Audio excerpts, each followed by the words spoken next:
नमस्कार, आप देख रहे हैं खबर फास्ट। तो मैं हूं आपके साथ शमशेर सिंह। हमारे खास कार्यक्रम आपका डॉक्टर में आप सभी का स्वागत है। भारत में मानसिक रोगियों की संख्या सबसे ज्यादा है। इनमें डिप्रेशन के मरीज सबसे ज्यादा हैं। विश्व स्वास्थ्य संगठन की रिपोर्ट में यह खुलासा हुआ है और इस रिपोर्ट के मुताबिक भारत में डिप्रेशन के शिकार लोग सबसे ज्यादा हैं। इसके बाद चीन और यूएसए का स्थान आता है। सोचिए डिप्रेशन कितना बड़ा रोग है, लेकिन सवाल यह है कि इससे छुटकारा कैसे पाएं। आज हम इसी को लेकर बात करेंगे। बहुत कम बार होता है कि इसकी पहचान हम कर पाते हैं, और ऐसे में जब पहचान नहीं हो पाती है तो ये बहुत बड़ी दिक्कत का कारण बन सकता है। रिश्तों में दूरियां, रोजगार का न मिलना, महत्वाकांक्षाओं का हावी होना, ये कुछ कॉमन कारण तो हैं, लेकिन इसके अलावा और भी कई सारी ऐसी बातें हैं जिससे तनाव का बढ़ना आम बात है। और इन सब बातों को लेकर आज हम चर्चा करेंगे। डिप्रेशन से जुड़ा कोई सवाल अगर आपके मन में है तो आप भी फ़ोन कर सकते हैं, कॉल कर सकते हैं।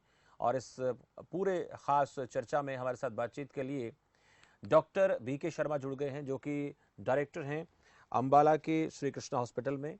हमारी जो नंबर हैं वो आपकी टीवी स्क्रीन पर इस वक्त अब नज़र आ रहे हैं। इन नंबर पर आप कॉल करके डॉक्टर साहब से सवाल पूछ सकते हैं, उनसे जान सकते हैं कि ये दिक्कतें जो हैं होती क्यों हैं और इसकी पहचान कैसे करनी है, निदान क्या हो सकता है, होता क्यों है। डॉक्टर साहब हमारे साथ जुड़ गए। डॉक्टर साहब बहुत बहुत स्वागत है आपका खबर फास्ट पर। नमस्कार जी। डॉक्टर साहब शमशेर जी नमस्कार। जी नमस्कार सर। डॉक्टर साहब पहले तो यही कि ये ऐसी बीमारी है जिसके लक्षण आसानी से नज़र नहीं आते हैं। पहचान करना बहुत मुश्किल होता है, और जब तक पहचान होती है तब तक बहुत देर हो जाती है। कैसे लोग पहचाने इसको? और हमारे आसपास ही वो लोग होते हैं, लेकिन दिखने में बड़े सामान्य नज़र आते हैं, आम होते हैं, लेकिन तनाव की जो उनकी सीमा होती है कभी कभी इतनी ज़्यादा बढ़ जाती है कि पूरे परिवार के लिए संकट, या फिर बहुत ज़्यादा कहीं कहीं के कई बार कदम ऐसे भी भयानक उठा लिए जाते हैं। जी, डिप्रेशन को शमशेर जी अगर पहचानना है तो सबसे इम्पोर्टेंट है कि उसके सिम्टम्स के बारे में हमें नॉलेज होना चाहिए। हम्म। अगर सिम्टम्स की बात करते हैं तो ज्यादातर ऐसे लोग उदास रहते हैं, हम्म। अपने जो नॉर्मल एक्टिविटीज हैं उसके अंदर उनका इंटरेस्ट कम हो जाता है, हम्म। और सारा दिन थकावट और लैक ऑफ एनर्जी की फीलिंग रहती है। सारा हम्म। दिन कोई एनर्जी महसूस नहीं करते, कमजोर की फीलिंग रहती है। हम्म। उनको नींद में और भूख में बहुत परिवर्तन होता है, या ज्यादा आएंगी या कम आएंगी। हम्म। किसी भी चीज में खुशी नहीं होगी, चाहे उनके आसपास कितना भी प्लेजर वाला काम हो, उनका कोई खुशी किसी मन में नहीं होती है। हम्म। वो लोग ना किसी काम में कंसंट्रेट कर पाते हैं। हम्म। उनके मन में हमेशा एक होपलेस के आइडियाज होते हैं कि जैसे लाइफ बोरिंग है, कुछ हम्म। नहीं रखा है जिंदगी में। हम्म। और कई बार ये सिम्टम इतने ज्यादा हो जाते हैं कि लोग सुसाइड तक की कोशिश कर लेते हैं। हम्म। जैसा कि आप जानते हैं कि बहुत सारे लोग इंडिया में, खासकर यूथ, हम्म। डेली सुसाइड कर रहे होते हैं। हम्म। तो इतना ब्रेन नेगेटिव होता है, किसी भी लाइफ के किसी भी पॉइंट पर पॉजिटिव सोच ही नहीं पाते। उनके माइंड में बस एक अंधकार सा छाया रहता है, और वो हमेशा अपनी लाइफ को सोचते हैं कि किस तरह से खत्म किया जाए। हम्म। ये तब होता है जब डिप्रेशन बहुत ज्यादा होता है। हम्म। तो ऐसे में जब जैसे ही मरीज के अंदर ये साइन लगे हैं तो हमें कोशिश करना है कि उससे हम कनेक्ट करने की कोशिश करें, और जो भी स्पेशलिस्ट, चाहे वो साइकेट्रिस्ट है, साइकोलॉजिस्ट है जो नियर बाई, उससे उसको ट्रीटमेंट के लिए मोटिवेट करें। ये जरूरी है अगर हम चाहते हैं उसकी लाइफ में कुछ पॉजिटिव चेंज लेके आना। डॉक्टर साहब, रोजगार एक बड़ा मुद्दा है, कॉमन बात है। इसके साथ साथ जो हमारे रिश्तों में तनाव हो आता है वो भी एक बहुत बड़ा कारण होता है। इसके साथ साथ बहुत से लोगों के अंदर कुछ आगे बढ़ने की, कुछ खास पाने की एक चाहत होती है, वो उनको मिलता नहीं है, तब ये चीज़ें और ज़्यादा बढ़ जाती हैं। ऐसे लोगों पर नज़र बना के रखना ज़रूरी हो जाता है, लेकिन कभी कभी नहीं हम जान पाते हैं। तो जैसे आपने कहा कि सुसाइड तक वो कर लेते हैं।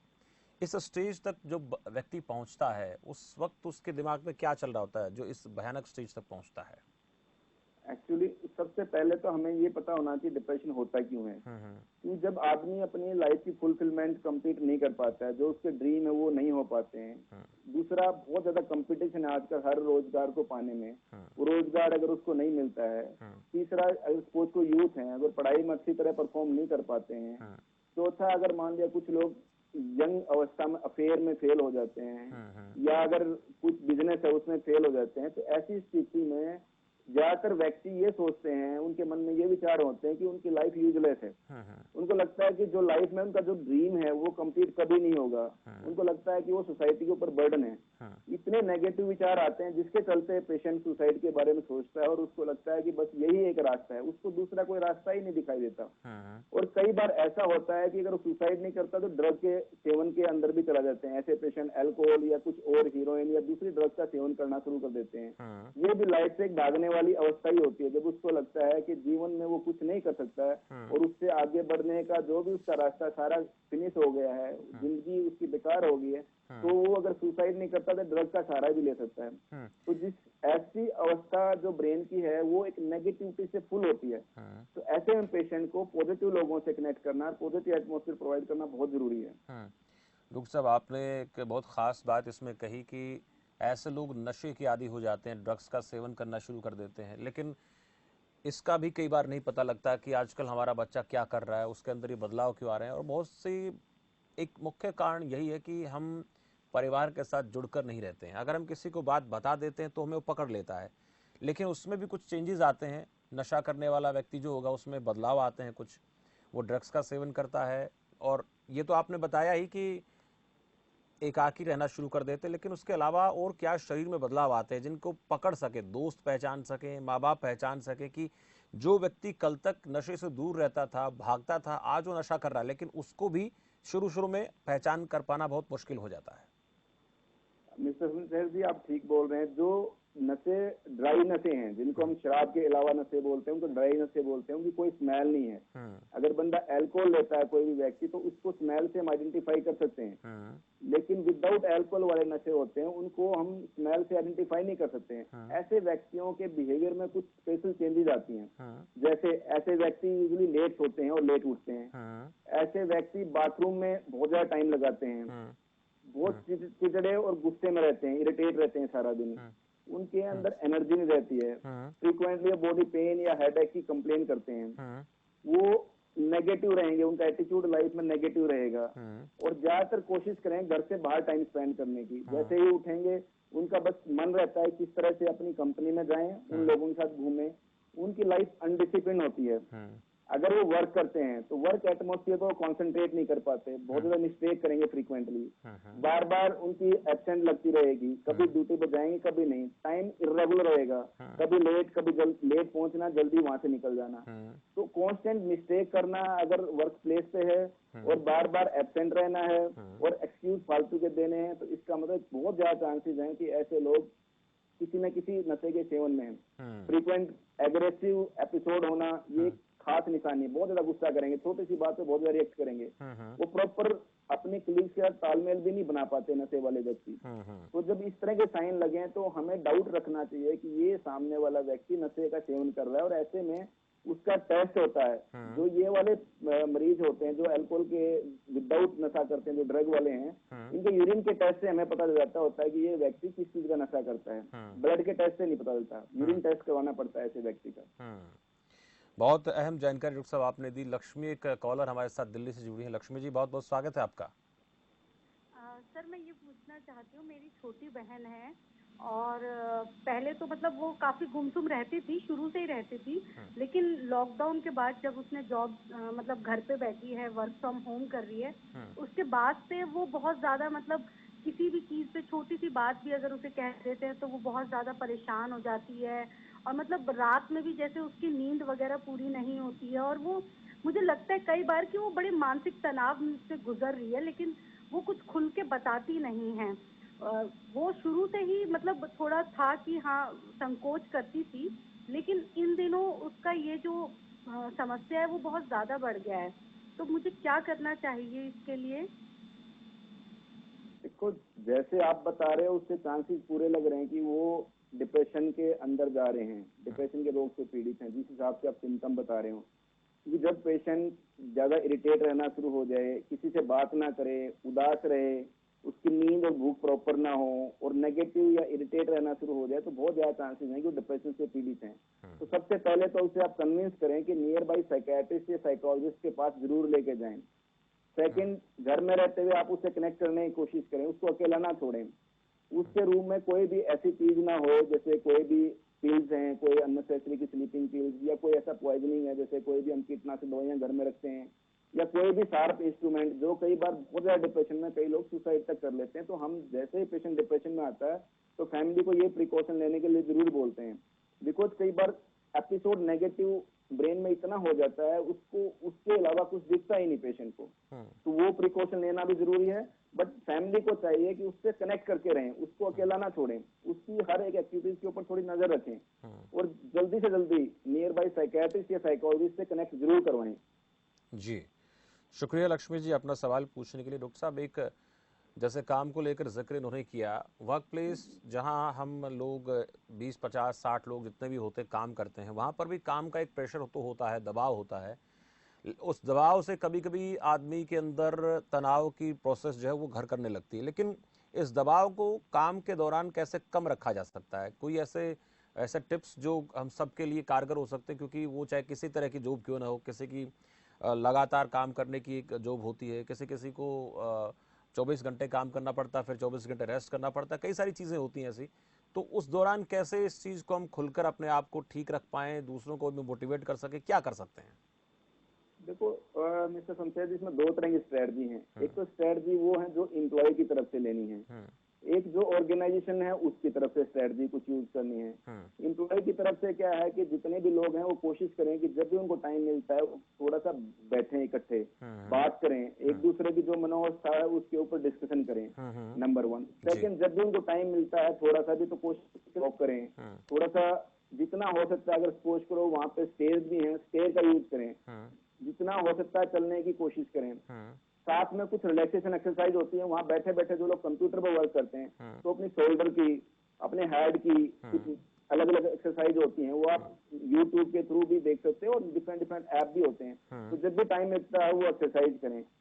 उसके बाद अगर उनके माइंड में कोई भी गुस्सा है, कोई भी इरिटेशन है, तो उस टाइम लाफ्टर थेरेपी होती है या डीप ब्रीदिंग एक्सरसाइज होती है, वो करके अपने माइंड को शांत रखें।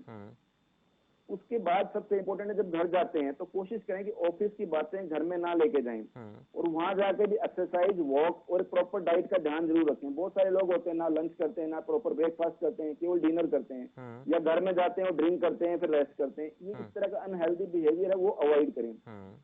और जो ऑर्गेनाइजेशन के लेवल पे है उनको ये होना चाहिए कि अपने वर्कर हैं उनको मोटिवेट करते रहें, उनके ऊपर बहुत ज्यादा लगातार वर्किंग आवर ना बढ़ाएं।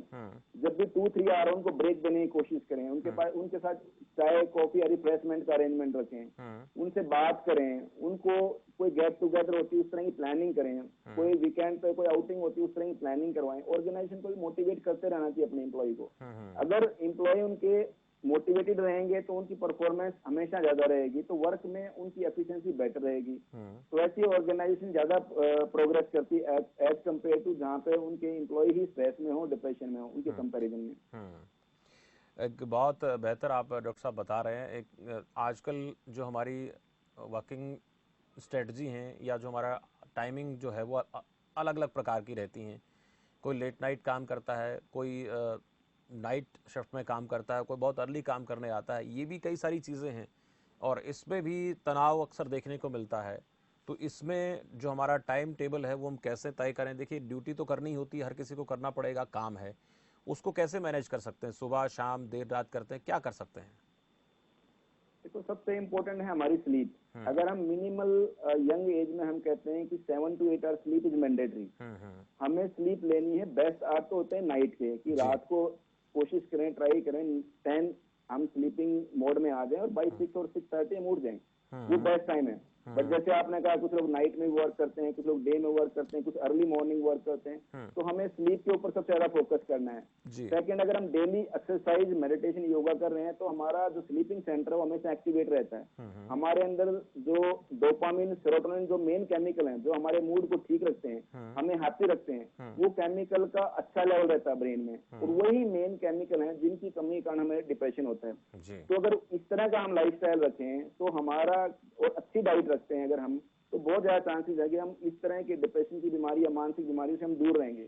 अपने आप को कनेक्टेड रखना है, अच्छे लोगों का सर्कल हमारे अराउंड होना चाहिए, जिससे हम अपनी डे टू डे जितना भी होता है हम डिस्कस करके टॉक करके थ्रू बात करके उसको निकाल पाए, ये सब कुछ होना जरूरी है जी। और मिस्टर शमशेर जी, हमारा यूट्यूब पे डॉक्टर बीके शर्मा के नाम से ट्रेन योर माइंड के नाम से चैनल भी है जी। उसमें बहुत सारी वीडियोस भी हैं इस टॉपिक के ऊपर, डिप्रेशन और मानसिक रोगों के ऊपर, अच्छी स्लीप कैसे लें, स्ट्रेस से कैसे दूर रहें, नींद अच्छी कैसे लें, वो सारी चीजें देखेंगे, उससे भी बड़ी हेल्प मिलेगी। बिल्कुल डॉक्टर साहब कॉलर जुड़ गए हमारे साथ दो, पहले रितु को लेते हैं। रितु दिल्ली से। रितु जी स्वागत है आपका, कहिए क्या कहना चाहते हैं? डॉक्टर साहब नमस्कार। हेलो। हाँ बोलिए। हेलो नमस्कार। हाँ जी जी डॉक्टर साहब नमस्कार। रितु बात कर रही हूँ सर। एक्चुअली क्या है कि जैसे भी मुझे कोई सवाल एक बारी से ज़्यादा पूछता है तो मुझे इरिटेशन होने लगती है और गुस्सा भी आता है, तो कहीं ये कारण तो नहीं है, कहीं डिप्रेशन या मेंटली कुछ? मैडम देखो, डिप्रेशन के लिए कोई भी एक सिम्टम अगर होए तो हम ये नहीं कहते हैं कि मरीज को डिप्रेशन है, वो किसी की नेचर, किसी का स्वभाव भी हो सकता है। बट अगर हम किसी चीज से ज्यादा परेशान होते हैं, धीरे धीरे हमारा माइंड इरिटेट रहने लग जाएगा और दूसरे सिम्टम भी आ सकते हैं। तो कोशिश करें कि अपना एक सोचने का एटीट्यूड चेंज करें। आप ये सोचें कि सामने वाला अगर हमारे को 1 या 2 या 3 बार बात कर रहा है तो वो हमारा फॉल्ट नहीं, उसकी कमी वो नहीं समझ पा रहा है, तो किसी भी व्यक्ति को पूरा हक है कि अपने डाउट क्लियर करने का। तो जो भी बात सुनते हैं कोशिश करें पूल एंड काम वे से उसको सुनने की कोशिश करें, उसको सेटिस्फाइड करने की कोशिश करें। तो आपने अपने लेवल पर सोचना, अगर आप इरिटेट हो गए तो आपके जो ब्रेन के केमिकल हैं वो इम्बेलेंस होंगे, आप आगे आने वाले टाइम में स्ट्रेस में जा सकते हैं। तो अपने आप को हैप्पी और शांत रखने की ट्राई करें जितना हो सकता है। प्रॉपर स्लीप लें, प्रॉपर डाइट लें और डेली एक्सरसाइज करें। ये तीनों पॉइंट सबसे इंपॉर्टेंट है मैक्सिमम साइकेट्रिक इलनेस से बचने के लिए, not even psychiatric illness, physical illness से बचने के लिए भी, उससे आपकी इम्यूनिटी स्ट्रॉन्ग रहेगी। जी शुक्रिया रितु बातचीत के लिए। डॉक्टर साहब बंटी कॉलर हैं दिल्ली से हमारे साथ। बंटी स्वागत है आपका, कहिए। सर नमस्कार। जी नमस्कार बंटी। सर कुछ दिनों पहले मेरे दोस्त की शादी फिक्स हुई थी, तो अचानक से उसकी शादी टूट गई। तब से वो बड़ा मतलब दूसरे पे चिल्लाता रहता है, बात ढंग से नहीं करता है और XYZ कुछ भी बोलता रहता है खुद से ही। तो इसके लिए क्या करना चाहिए? देखो, जैसे आपको पहले ही बताया कि रिलेशनशिप में फेलियर हो जाए तो वो भी बहुत बड़ा कारण है डिप्रेशन का। और ऐसी कंडीशन में जैसे आप बता रहे हो तो आपका बच्चा डिप्रेशन की तरफ जा रहा है, तो इसको नियर बाय साइकियाट्रिस्ट साइकोलॉजिस्ट से कनेक्ट करवाएं, जरूर जल्दी से जल्दी परामर्श लें, साथ में इससे बात करें, आप इसको अकेला ना छोड़ें। इसकी स्लीप क्या है, उसकी डाइट कैसी है, उसके ऊपर ध्यान रखें। क्या जो नॉर्मल रूटीन में जो एक्टिविटीज पहले करता था अभी वो कर रहा है कि नहीं कर रहा है, ये चीज नोट करें। अगर इन सब में आपको लगता है चेंज है, जिस हिसाब से आप बता रहे हो उसमें चेंज मुझे दिखाई दे रहा है, तो आप कोशिश करें कि नियर बाई साइकियाट्रिस्ट से इसके लिए परामर्श लें। और मैंने आपको पहले ही बताया, यूट्यूब पर ट्रेन योर माइंड के नाम से हमारा चैनल, उसको जरूर देखें, उसमें बहुत सारी टिप्स आपको मिलेंगी कि कैसे मानसिक रूप से हेल्दी रहें। बिल्कुल।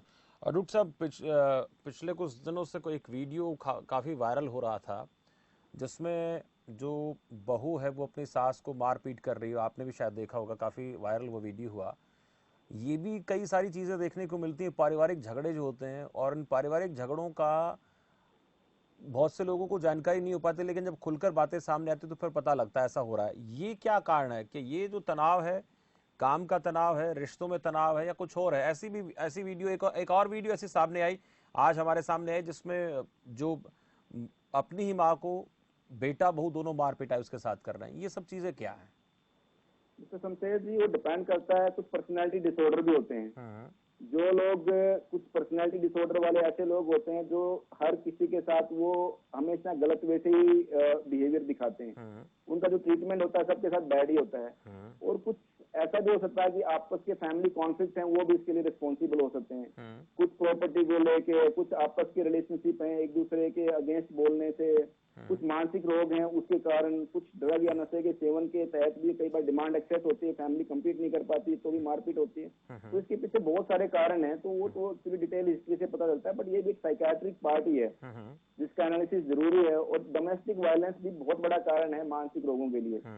अच्छा घर का एटमोस्फियर होना बहुत कंपलसरी है अगर हम साइकियाट्रिक रूप से हेल्दी रहना चाहते हैं। तो बच्चों को लेकर बात करेंगे। आज जैसे कोरोना काल है डॉक्टर साहब, कोरोना काल में ऑनलाइन क्लासेस चल रही हैं, और इस दौरान बच्चों की पढ़ाई बाधित तो हो ही रही है। ऑनलाइन क्लासेस को बेहतर तरीके से टैकल कर पाना आसान नहीं है। छोटे छोटे मोबाइल में देखकर काम करना, दिमाग पर असर पड़ता है, आंखों पर असर पड़ता है, सेहत पर भी असर पड़ता है। तो ऐसे पेरेंट्स को क्या टिप्स देंगे आप, क्या सलाह देंगे ताकि आने वाले दिनों में, हालांकि बच्चों में चिड़चिड़ापन तो देखने को मिलता है आजकल, कुछ चीज़ें बदल रही हैं, और वो इसलिए बदल रही हैं कि जो हम सामाजिक एनवायरनमेंट होता है, क्लास का सोशल एनवायरनमेंट होता है, वो नहीं कर पाते हैं, अकेले बैठकर पढ़ते हैं, कई सारी चीज़ें।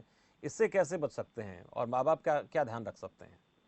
देखो, सबसे इम्पोर्टेंट तो है स्कूल में जब बच्चा जाता है या कॉलेज में बच्चा जाता है, वहाँ पर अपने फ्रेंड के साथ डिस्कस करता है, बात करता है, वहाँ कुछ प्ले के लिए पीरियड भी होते हैं, उससे रिलैक्स हो जाता है बच्चा।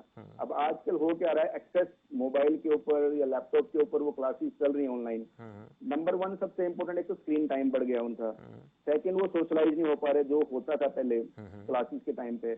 थर्ड, इवन ऐसा देखा गया है कि जिस टाइम स्टडी करें तब भी और उसके अलावा भी बहुत ज्यादा बच्चे ऐसे हैं जो मोबाइल पे या लैपटॉप पे बैठे रहते हैं, वो अपनी फिजिकल एक्टिविटीज ही बंद कर दी उन्होंने। कुछ कोरोना के कारण वैसे बाहर नहीं जा पा रहे, कोई आउटिंग नहीं है, कोई वीकेंड पे कोई प्लानिंग नहीं है, कोई एंटरटेनमेंट सेकंड और कुछ नहीं है। ये सब के चलते बच्चे मानसिक दबाव से गुजर रहे हैं, इवन बच्चे नहीं बड़े भी। तो ऐसे में कोशिश पेरेंट्स को ये करना है कि जैसे उनके स्टडी के टाइम कंप्लीट हो जाएं, उसके बाद बच्चे को ब्रेक दिलाएं, उसकी डाइट का ध्यान रखें, उसके बाद उनको फिजिकल गेम में इन्वॉल्वमेंट करें उनकी। कोई क्रिकेट है, बैडमिंटन है, अपने घर के अराउंड ही, क्योंकि बहुत बाहर जाना तो आजकल सेफ नहीं है। तो जो फिजिकल एक्टिविटीज या कोई इंडोर गेम वैसे हैं जो normal without laptop without mobile अगर हो सकते हैं, तो उस तरह की एक्टिविटीज में उनको इन्वॉल्व करें। उनके डाइट का ध्यान रखें, उनकी स्लीपिंग शेड्यूल का ध्यान रखें। बहुत सारे बच्चे लेट नाइट तक मोबाइल या लैपटॉप लेके बैठे रहते हैं, लेट सोते हैं, लेट उठते हैं। जो बच्चे लेट सोते हैं, लेट उठते हैं, ऐसे बच्चे ना ही ब्रेकफास्ट करते हैं तो मानसिक रूप से कमजोर रहते हैं। सेकंड, लेट सोने से और लेट उठने से उनके ब्रेन को जो रिचार्ज करने के लिए बेस्ट केमिकल रिलीज होने हैं वो नहीं हो पाते, जैसे डोपामिन, सेरोटोनिन। वो अगर हम जल्दी सोएंगे, जल्दी उठेंगे तो ज्यादा रिलीज होंगे। तो ऐसे बच्चों का लाइफस्टाइल मेंटेन करना जरूरी है। प्रॉपर टाइम पे सोना, प्रॉपर टाइम पे उठना, उनका स्लीपिंग सिस्टम ठीक रखना, उनकी प्रॉपर डाइट रखना, उनके लिए एक्सरसाइज या फिजिकल एक्टिविटीज का उनकी लाइफ में मैंडेटरी करना, ये चीजों का ध्यान रखना जरूरी है। अगर ये चीजें ध्यान रखेंगे तो बहुत ज्यादा चांसेस हैं कि उनको मानसिक तनाव से हम बचाए रखेंगे। इन तनाव के चलते, जैसे आपने कहा, बहुत से लोग नशा करते हैं, और हम देखते हैं कि हमारे परिवार में बड़े बुजुर्ग होते हैं तो उनका एक हमारे प्रति एक अलग तरीके का भाव होता है। वो जब होते हैं तो हम चीज़ों से अपने आप को दूर बचा के रखते, बना के रखते हैं। एकल परिवार हो गए, जॉइंट फैमिलीज धीरे धीरे करके ख़त्म होती चली जा रही हैं। ये जो एकल परिवार है, एक एकाकीपन है परिवारों का, टूटना, परिवारों का बिखरना, इससे बचाने के लिए, इससे दूर करने के लिए एक हमारा एक सामाजिक ताना बाना रहा है कि जॉइंट फैमिलीज हुआ करती थी, अब नहीं है। तो जॉइंट फैमिलीज में और एकल फैमिलीज में बहुत बार ऐसे चीज़ें देखी गई हैं कि जो मसला लंबा खिंच जाता था वो परिवार में माता पिता या बड़े बुजुर्ग तो सुलझ जाता है। ये कितना कितना कारगर है और आज इसके टूटने से क्या नुकसान हो रहे हैं? देखो, आज के लाइफ स्टाइल बहुत इंडिपेंडेंट हो गया है। इवन न्यूक्लियर फैमिली और ज्वाइंट फैमिली की अगर बात करते हैं तो न्यूक्लियर फैमिली में स्ट्रेस ज्यादा है। ज्वाइंट फैमिली में जैसे आपने सही कहा कि बड़े लोग होते थे, उनकी शर्म होती थी, उनका मान सम्मान होता था, कोई भी इश्यूज होता तो वो बैठ के सोल्व कर देते थे। आजकल हस्बैंड वाइफ होते हैं, बच्चे होते हैं, तो थोड़ा सा भी कॉन्फ्लिक्ट होता है, चांसेस बहुत होते हैं कॉन्फ्लिक्ट एग्जैजरेट हो जाता है, बहुत ज्यादा बढ़ जाता है। सेकंड, कोई रोक टोक करने वाला नहीं है, तो बड़ों के डर से जैसे नशे का सेवन नहीं करते थे, जल्दी नशे का सेवन करते हैं। थर्ड, बहुत लाइफस्टाइल इंडिपेंडेंट होने का लेट नाइट तक पार्टियां करना, लेट नाइट आना, प्रॉपर स्लीपिंग पैटर्न नहीं है, ना सोने का टाइम है ना जागने का टाइम है, ना प्रॉपर डाइट का ध्यान रखते हैं। तो इस तरह का जो माहौल है ये कहीं ना कहीं मानसिक रोगों के लिए एक बड़ा नया कारण है। तो एकल और न्यूक्लियर फैमिली वो ज्यादा मानसिक रोगों के लिए जिम्मेवार है as compared to joint family. ये कारण तो है। देखो, इसमें एक कंपटीशन बढ़ गया है। मैं वो किसी भी फील्ड में बात कर लेते हैं डॉक्टर साहब, चाहे मीडिया में की बात कर लेते हैं, स्कूल की बात करें, कॉलेज की बात करें, नौकरी की बात करें, किसी संस्थान की बात करें, आपस में सामाजिक जो वो भी सामाजिक तौर पर देखें तो एक दूसरे से आगे बढ़ने की होड़ है। और इस होड़ के चलते आखिर में वही होता है कि हमें अपनी अपेक्षा के अनुकूल मिलता नहीं है, फिर उसके बाद वो तनाव और वो सब पे भारी हो जाता है। तो ये जो भागा भागम है, ये दौड़ है ज़िंदगी की, और इस दौड़ में अंधा होकर हम दौड़े चले जा रहे हैं, ये भी बहुत ज़्यादा खतरनाक नज़र आती है। क्या कहेंगे आप इसको लेकर? देखो, आजकल के लाइफ में हो क्या रहा है कि हमारे पास जॉब बहुत कम है, या जो अपॉर्चुनिटी है चाहे वो प्राइवेट है सेक्टर में या गवर्नमेंट में, वो कम है। तो अप्लाई करने वाले लोग बहुत हैं।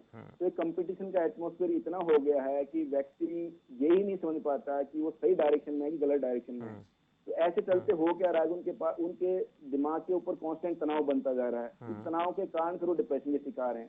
हमें चाहिए क्या कि हमें अपनी तरफ से बेस्ट एफर्ट करने हैं, बट बहुत ज्यादा एक्सपेक्टेशन हम किसी चीज से रखेंगे, वो एक्सपेक्टेशन जब नहीं मैच करती तो वी फील हर्टेड, वो हमें फिर परेशान होते हैं उसके कारण, फिर हम स्ट्रेस फील करते हैं। तो कोशिश करना है कि हमने अपने एक्सपेक्टेशन को लोअर करना, अपनी तरफ से बेस्ट एफर्ट करने हैं। बट जो बेस्ट एफर्ट करने हैं वो एफर्ट भी सही वे से करने हैं, ना किसी नशे के सेवन से करने हैं, ना ही बहुत ज्यादा लेट नाइट जाग के करने हैं। प्रॉपर डाइट और प्रॉपर स्लीप और प्रॉपर अपने सेहत का ध्यान रखते हुए एफर्ट करने हैं। अगर ऐसा करेंगे तो हम बहुत ज्यादा चांसेस हैं अपने कंपटीशन का जो एटमोसफियर है उसको हम कोप अप कर पाएंगे।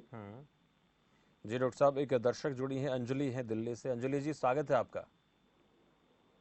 सर बहुत धन्यवाद। मैं ये जानना चाहती हूँ कि मेरे साथ में कुछ वक्त से ऐसा हो रहा है कि मैं जल्दी कुछ चीज़ों को लेकर गुस्सा भी हो जाती हूँ, फिर बाद में दुख भी होता है, अफसोस होता है, और कई बार मैं कई चीज़ों को लेकर बहुत सोचती हूँ, अपसेट रहती हूँ काफ़ी लंबे वक्त तक, और फिर कई बार ऐसा लगता है कि कोई प्रॉब्लम है ही नहीं, बहुत अच्छा भी महसूस होता है, लेकिन कई बार ऐसे होता है कि बहुत ज़्यादा परेशानी है।